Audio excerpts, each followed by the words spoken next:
T20 ప్రపంచ కప్లో భాగంగా జరిగిన హై వోల్టేజ్ మ్యాచ్లో టీమిండియా అద్భుత విజయాన్ని అందుకుంది.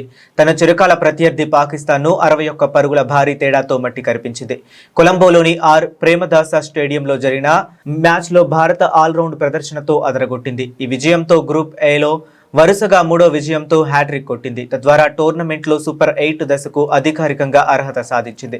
176 పరుగుల లక్ష్యంతో బరిలోకి దిగిన పాకిస్తాన్ ఆది నుంచే తడబడింది.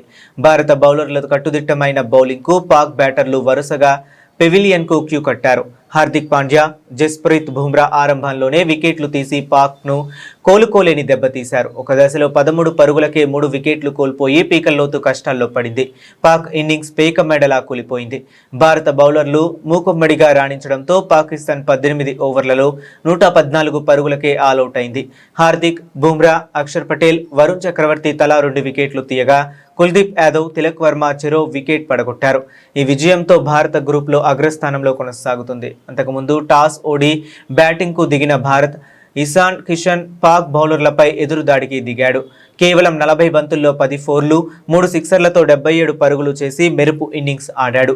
అతనికి తిలక్ వర్మ 25, కెప్టెన్ సూర్యకుమార్ యాదవ్ 32 నుంచి మంచి సహకారం లభించింది. అయితే మిడిల్ ఓవర్లలో హార్దిక్ పాండ్యా 0 విఫలమవడంతో స్కోర్ వేగం తగ్గింది. చివర్లో శివం దుబే 17 బంతుల్లో 27, రింకు సింగ్ 4 బంతుల్లో 11 వేగంగా ఆడడంతో భారత్ నిర్ణీత 20 ఓవర్లలో 7 వికెట్ల నష్టానికి 175 పరుగుల గౌరవప్రదమైన స్కోర్ సాధించింది. ఇక భారత గ్రూప్ ఏలో తన చివరి లీగ్ మ్యాచ్ను నెదర్లాండ్స్తో ఈ నెల 18న అహ్మదాబాద్లో ఆడనుంది.